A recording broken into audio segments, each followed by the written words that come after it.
Welcome to galaxy physics classes. आज के class में हम लोग डायमेंशनल यूज का थर्ड यूज पढ़ेंगे। तो आइए, स्वागत है। थर्ड यूज क्या है? विभिन्न भौतिक राशियों के बीच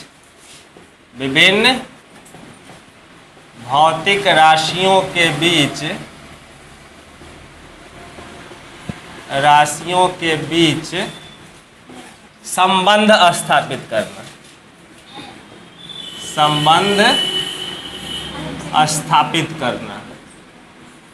स्थापित करना या इसी को हम दूसरे रूप में बोलते हैं सूत्र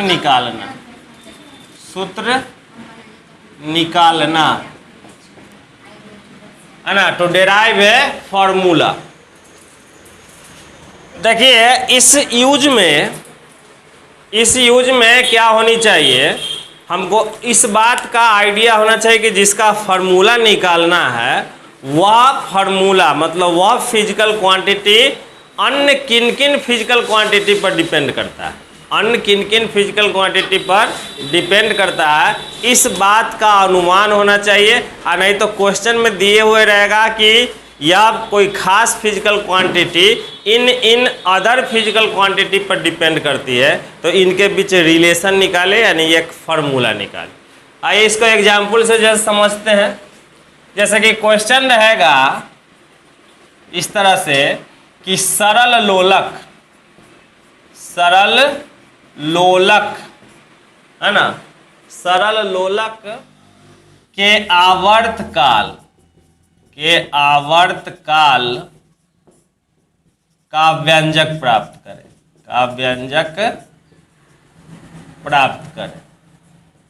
या सूत्र प्राप्त करें। व्यंजक रहे या सूत्र प्राप्त करें, विमीय विधि से सूत्र प्राप्त करें। ये कि यह जो फॉर्मूला है वह किन बातों पे डिपेंड करता है। सबसे पहले समझो, सिंपल पेंडुलम सरल लोलक किसको बोलते हैं। देखिए, यह किसी आधार से अगर धागे की सहायता से, रस्सी की सहायता से किसी वस्तु को हम लटका दिए, तो इसी व्यवस्था को हम क्या कहते हैं? सिंपल पेंडुलम यानी कि सरल लोलक। इसी को क्या कहें? सरल लोलक। और यह जो होता है इसको हम बोलते हैं बॉब मतलब गोलक। बॉब का मतलब गोलक। और ये जिस पॉइंट से लटका हुआ है, इस पॉइंट को हम बोलते हैं पॉइंट ऑफ सस्पेंशन।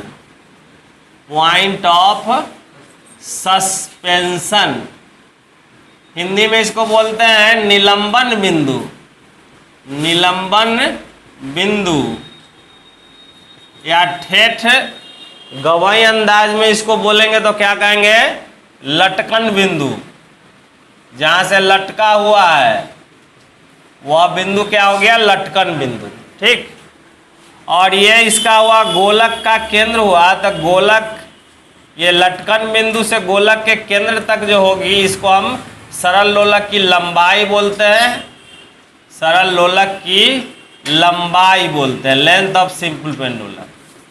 अब देखो, जब इसको हम एक तरफ खींच के जब छोड़ देंगे तो यह क्या होगा? इस तरह से हिलेगा, दोलन करेगा कि नहीं? कभी यहाँ जाएगा और कभी यहाँ जाएगा। ठीक है। तो जितना मैक्सिमम दूर तक यह डिस्प्लेस हुआ, इस मैक्सिमम डिस्प्लेसमेंट की स्थिति को हम बोलते हैं चरम स्थिति, एक्सट्रीम पोजीशन। उसी तरह से इधर भी हुआ एक्सट्रीम पोजीशन। और बीच में जो लटका हुआ है उस स्थिति को हम बोलते हैं माध्य स्थिति यानी कि मीन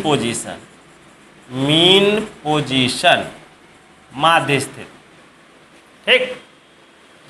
तो एक दोलन का क्या मतलब होता है? वन ऑसिलेशन का क्या मतलब हुआ कि जब यहाँ से यहाँ गया और फिर यहाँ वापस जब चला आया, तब हम कहेंगे क्या कि एक दोलन पूरा हो गया। सावन के महीना में झुलवा झूलते हैं, झुलवा जब झूलते हैं तू लोग तो नहीं झूलता, हम लोगों के ज़माना में खूब झूलवा जो। गाछी में गए, आम के पेड़ पर जैसे लगाए टायर वाला, हाँ, उसमें तख्ता बीच में फंसा के, चाहे वो हेंगा होता है, हेंगा, खेत जब जोता जाता था पहले बैल से, तो एक बड़ा लकड़ी का भारी सा रहता था, उसको रख के उस पर जो है हम लोग हिलते थे। 3-4 आदमी बीच में बैठता था, दूगो, एक इधर से और एक इधर से पकड़ के, और उसके बाद उसको बोलते हैं पेंग मारना, पेंग मार के और उसके बाद हिलाते थे। तो जैसे शुरुआत कैसे करते थे कि एक तरफ मतलब कोई पकड़ा कोई लड़का और ढकेलते ले गया एक तरफ और फिर साइड हो गई, ठीक, तो वहाँ से ऐसे गया और फिर ऐसे वापस चलाया, एक बार चलाया ना। तो जब इतना जब होगा तो हम क्या कहेंगे कि एक दोलन पूरा हो गया। एक दोलन का मतलब कि एक बार गया फिर वापस चलाया, तो एक दोलन। यहाँ से ऐसे गया फिर वापस चलाया, तो क्या कहेंगे, एक दोलन पूरा हो गया, एक ऑसिलेशन पूरा हो गया। और एक ऑसिलेशन पूरा होने में जो समय लगता है उसी को हम क्या कहते हैं, टाइम पीरियड, आवर्तकाल। तो इसमें हम आवर्तकाल को स्मॉल टी मान लेते हैं कि माना आवर्तकाल स्मॉल टी किस किस पर निर्भर करता है। देखो यह गोलक जो है, गोलक के द्रव्यमान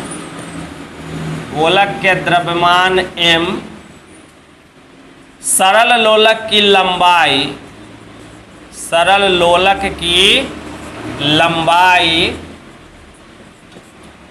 स्मॉल l, और देखो इसका कुछ ना कुछ तो भार होगा। मान लिया कि m मास का है यह गोलक बॉब, इसका भार नीचे की तरफ लगेगा, कितना लगेगा, mg लगेगा ना, mg इसका भार नीचे की तरफ लगेगा।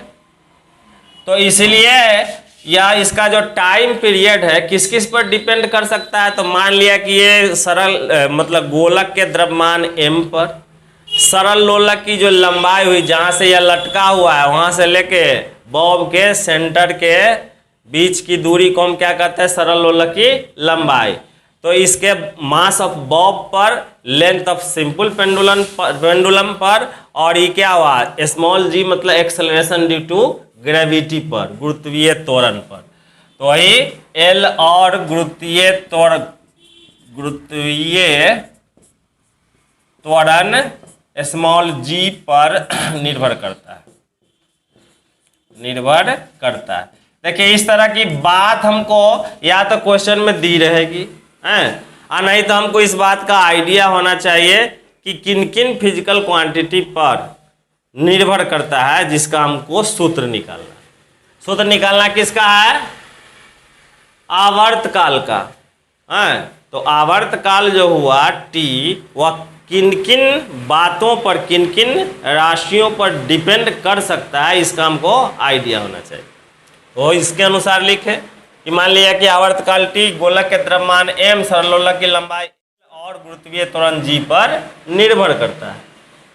यानी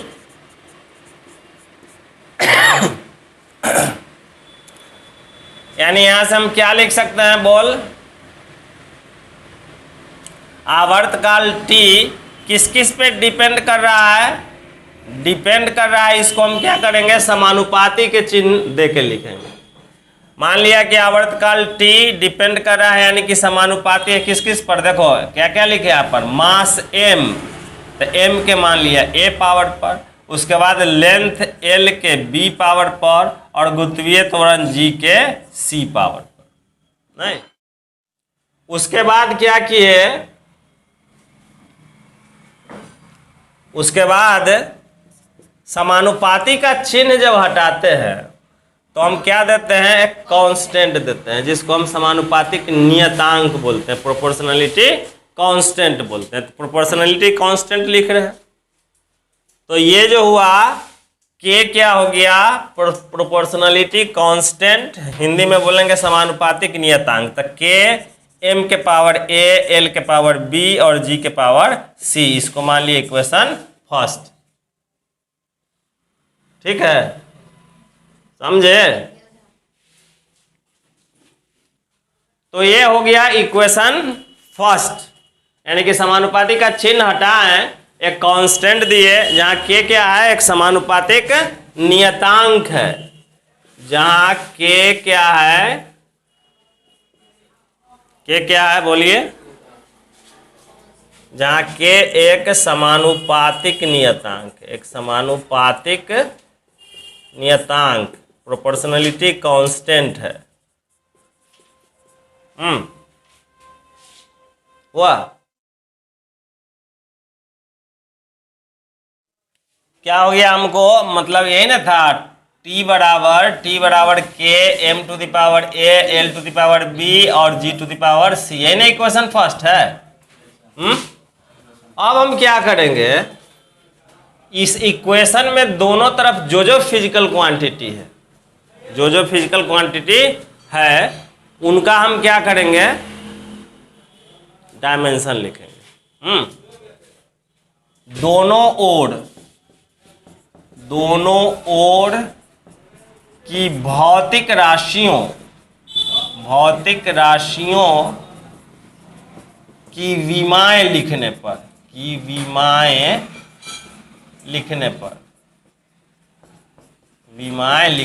पर देखो टी का लिख दो, टी का डायमेंशन, जिसका डायमेंशन लिखते हैं उसको स्क्वायर ब्रैकेट से घेरते हैं ना, तो टी का लिख दिए, के तो एक प्रोपोर्शनलिटी कांस्टेंट है और कोई डायमेंशन लेस कांस्टेंट का कोई डायमेंशन नहीं होता है, तो यहाँ पर प्रोपोर्शनलिटी कांस्टेंट एक डायमेंशन लेस कांस्टेंट है, इसलिए इसका कोई डायमेंशन नहीं होगा, तो इसको छोड़ देंगे और फिर क्या लिखेंगे, मास का डायमेंशन पावर a, फिर लेंथ का डायमेंशन पावर b, फिर स्मॉल g का डायमेंशन पावर c। ठीक, अब सबका डायमेंशन लिख दो। t क्या है, टाइम पीरियड मतलब आवर्त काल, और आवर्त काल क्या होता है, समय काल, नहीं काल मतलब समय, आवर्त काल मतलब कि एक दोलन पूरा करने में जो समय लगता है उसको हम क्या कहते हैं, आवर्त काल। यहाँ सिंपल पेंडुलम की स्थिति, तो टी क्या है, टाइम पीरियड है, यानी कि टाइम है, तो इसका डायमेंशन क्या होगा, कैपिटल टी। एम क्या है, मास का क्या होगा, कैपिटल एम, पावर जो है लिखते जाइए ए, एल क्या है, लेंथ का एल पावर बी, और जी क्या है, एक्सेलरेशन ड्यू टू ग्रेविटी, गुरुत्वीय त्वरण, और गुरुत्वीय त्वरण का क्या होता है, त्वरण का जो होता है वही होगा L T to the power -2, power C है तो सी दे दिए।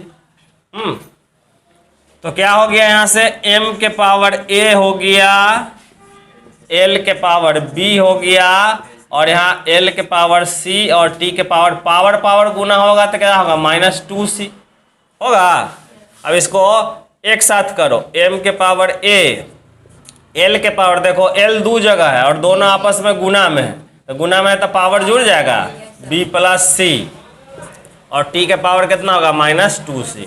इधर हो गया इतना, और इधर t है, इधर क्या है, t है, इसको में m और l नहीं है, तो m और l नहीं है तो उसको 0 पावर दे के लिख सकते हैं कि ना, लिख सकते हैं। तो क्या हो गया, यहाँ से देखिए दोनों तरफ लेफ्ट हैंड साइड और राइट हैंड साइड में हम सेम फिजिकल क्वांटिटी के डायमेंशन को यानी पावर को इक्वेट कर सकते हैं। यहाँ m के पावर a है और इधर m के पावर 0 है, तो इसलिए a बराबर क्या लिख सकते हैं, 0। इधर l के पावर b + c है, इधर l के पावर 0 है, तो b + c के जगह पर क्या लिख सकते हैं, उसके जगह बराबर 0। t का पावर -2c है और t के पावर यहाँ नहीं है कुछ तो 1 है, तो -2c बराबर कितना लिखेंगे, 1। तो कहने का मतलब अब दोनों ओर की समान राशियों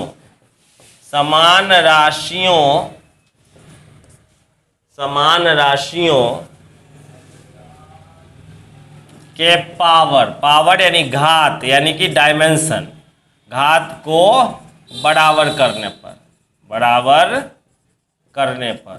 कीजिए। बराबर करेंगे तो इधर m का पावर a है और इधर m के पावर 0 है, तो इसलिए a बराबर 0 हो जाएगा। ठीक है, इधर l के पावर है b + c, बी प्लस सी, और इधर एल के पावर 0 है, ठीक है, और इधर टी के पावर -2c है, और इधर टी के पावर कितना है 1 है। तो यहाँ से इन तीनों इक्वेशन की सहायता से हमको ए बी और सी का वैल्यू निकाल लेनी, और ए बी सी का वैल्यू निकाल के कहाँ पर पुट करेंगे, इक्वेशन फर्स्ट में, हैं। तो यहाँ से देखो ए का तो वैल्यू निकल चुका है, 0 निकल चुका है। यहाँ से सी का वैल्यू निकाल लेंगे, सी बराबर कितना हो जाएगा, सी बराबर होगा -1/2, और सी का वैल्यू जब इसमें पुट करेंगे -1/2 तो क्या हो गया, b प्लस माइनस -1/2 0, तो b बराबर कितना हो गया 1/2। ए का वैल्यू 0, बी का वैल्यू हाफ, सी का वैल्यू -हाफ। आ गया। ए बी सी इन तीनों वैल्यू को हम कहाँ बैठा देंगे, इक्वेशन फर्स्ट में, ठीक।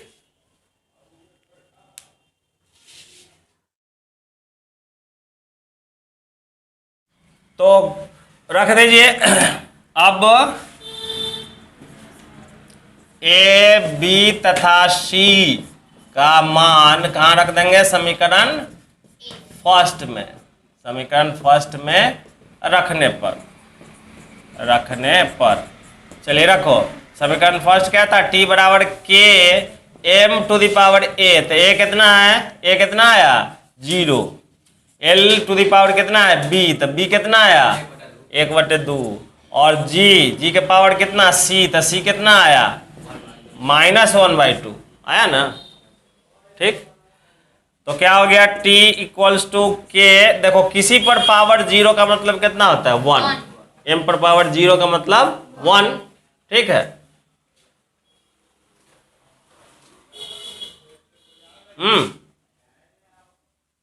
और l के पावर कितना हुआ 1/2 है, हाफ है, और g के पावर -हाफ है, तो इसको हम जब बटा के नीचे ले जाएंगे तो g के पावर क्या होगा +हाफ हो जाएगा, होगा। तो क्या बच गया हमको k × 1 k, और किसी पर पावर 1/2 का मतलब होता है स्क्वायर रूट, पावर 1/2 का मतलब हुआ स्क्वायर रूट। l पर पावर 1/2 है, इसका मतलब l का स्क्वायर रूट है ना, l पर रूट चढ़ा देंगे। उसी तरह से g पर भी पावर 1/2 है, तो इस पर भी क्या चढ़ देंगे, रूट चढ़ा देंगे, हाँ।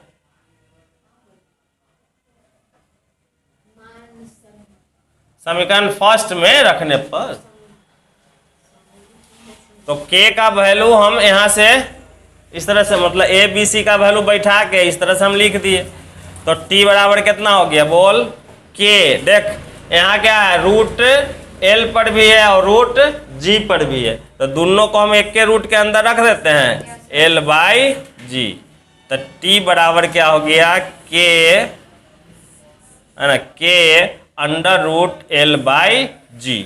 और k का वैल्यू हम लोग डायमेंशनल मेथड से नहीं प्राप्त कर सकते हैं, यह ड्रॉबैक है डायमेंशनल मेथड का। डायमेंशनल मेथड से उन फिजिकल उन कांस्टेंट की वैल्यू नहीं प्राप्त किया जा सकता है जो डायमेंशन लेस हो। तो यहाँ पर भी ये k जो है प्रोपोर्शनलिटी कांस्टेंट एक डायमेंशन लेस कांस्टेंट है, तो इसका वैल्यू हमको डायमेंशनल मेथड से नहीं मिल पाता है, इसका वैल्यू हमको एक्सपेरिमेंट से मिलता है, और एक्सपेरिमेंट से इसका वैल्यू आता है 2π के बराबर। तो एक्सपेरिमेंट से इसका वैल्यू कितना आता है 2π के बराबर।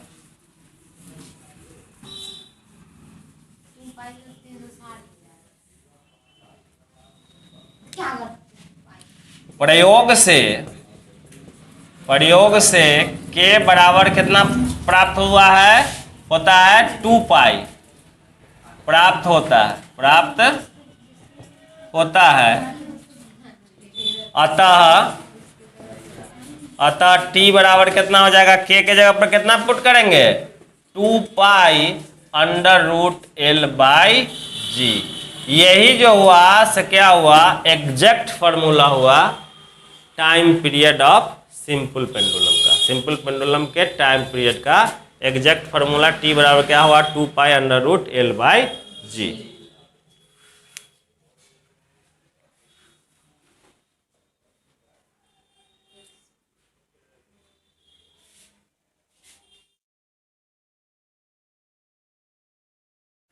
एक आता है सेंट्रीपिटल फोर्स, अभिकेंद्र बल। तो अभिकेंद्र बल जो होता है उसका फॉर्मूला होता है F बराबर mv²/r, जहाँ F क्या हो गया, फोर्स हो गया, m हुआ mass of the revolving body on a circular path, और v क्या हुआ, उसका वेलोसिटी हो गया, और r क्या हुआ, रेडियस, जिस सर्कुलर पाथ पर वह रिवॉल्व कर रहा है, घूम रहा है, मूव कर रहा है, उस का रेडियस हुआ। तो वही क्वेश्चन है एक और क्वेश्चन के रूप में कि वृत्तीय गति में अभिकेंद्र बल होता है। अभिकेंद्र बल का सूत्र वीमा विधि से, डायमेंशनल मेथड से, वीमा विधि से प्राप्त करें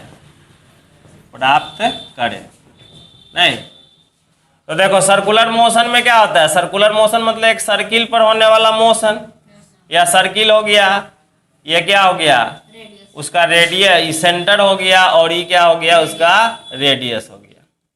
और मान लिया कि यह कोई बॉडी है जिसका मास क्या है, m है, और यही v वेलोसिटी के साथ इस पर क्या कर रहा है, घूम रहा है। तो सेंटर के तरफ एक फोर्स लगता है, इसी को हम क्या बोलते हैं, अभिकेंद्र बल। इसी को बोलते हैं अभिकेंद्र बल। तो इसी अभिकेंद्र बल F का हमको सूत्र प्राप्त करना है, किससे, विमीय विधि से। तो क्या लिखेंगे कि माना अभिकेंद्र बल F किस किस पर निर्भर कर सकता है, तो मास m के a पावर पर, और ये क्या है, इसकी त्रिज्या कितनी है, r के v, पहले लिख लेते हैं, v के b पावर पर और r के c पावर, यही ना हुआ, जिस जिस पर वह डिपेंड कर सकता है। तो इसमें कौन कौन चीज है, मास है इसका बॉडी का, और इसका वेलोसिटी v है, और इसका रेडियस क्या है, r है। तो इन फिजिकल क्वांटिटी पर वह निर्भर कर सकता है ना। अब इन फिजिकल क्वांटिटी पर निर्भर कर सकता है, तो उसी को हम समानुपाती के चिन्ह दे के लिख दिए, किसी पर a पावर, किसी पर b पावर, किसी पर c पावर दे के। अब समानुपाती का चिन्ह जब हटावेंगे तो एक कांस्टेंट देंगे, ठीक है, k, फिर m के पावर a, v के पावर b और r के पावर c। इसको मान लिए इक्वेशन फर्स्ट, मान लिए, ठीक है। उसके बाद हम क्या करेंगे, अब दोनों तरफ के जो फिजिकल क्वांटिटी उसका डायमेंशन लिखेंगे। अब दोनों ओर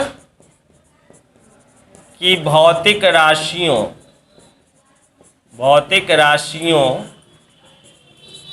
की विमाएं लिखने पर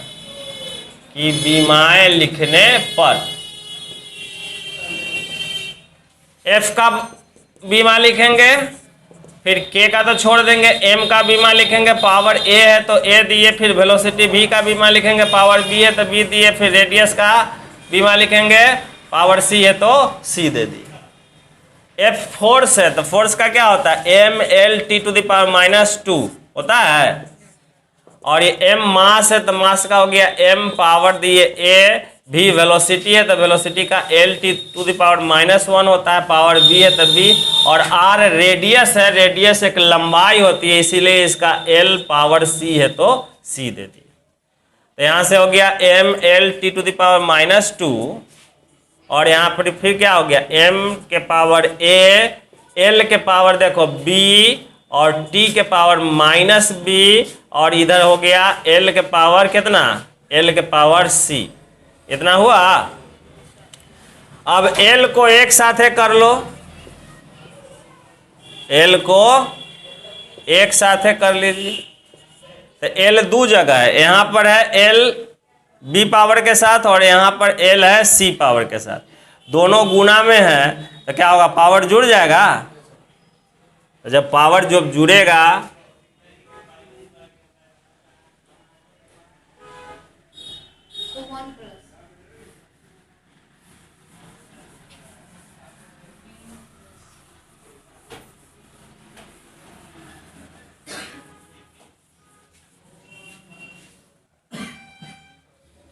तो क्या हुआ इधर m l t to the power -2। देखिए यहाँ हुआ m के पावर a, l के पावर देखो l और l दोनों गुना में है ना, तो पावर जुड़ेगा तो क्या होगा b प्लस c, और t के पावर कितना हो गया -b, ये ना हुआ। चलो इधर भी mlt के रूप में हो गया, इधर भी mlt के रूप में हो गया। अब क्या करेंगे हम, समान फिजिकल क्वांटिटी के पावर को इक्वेट करेंगे। तो इधर m के पावर a है, इधर m के पावर 1 है, तो a बराबर क्या होगा 1। इधर l के पावर b प्लस c है और इधर l के पावर 1, तो b प्लस c बराबर कितना होगा 1। इधर t के पावर -b है और इधर t के पावर -2 है, तो -b बराबर क्या होगा -2 होगा। तो अब दोनों ओर की समान राशियों, समान भौतिक राशियों के घात को बराबर करने पर, ठीक। चल इधर के m के पावर a और इधर m के पावर 1, ठीक। इधर l के पावर b प्लस c और इधर l के पावर 1, इधर t के पावर -b, इधर t के पावर -2।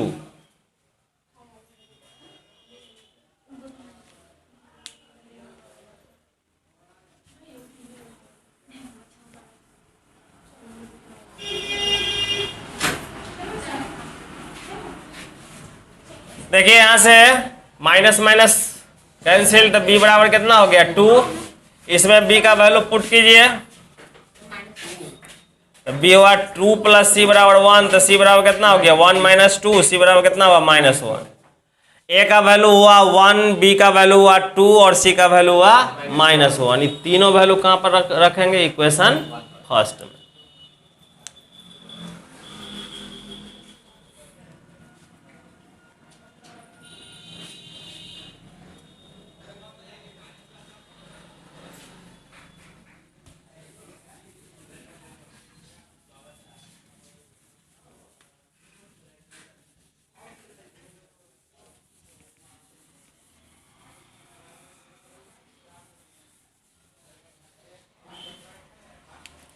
ए बी तथा सी का मान समीकरण 1 में रखने पर चलिए कितना हो जाएगा, f बराबर के m के पावर a था, a कितना आया है 1, और v के पावर b, तो b कितना आया 2, और r के पावर c, तो c कितना आया -1। बैठा दिए।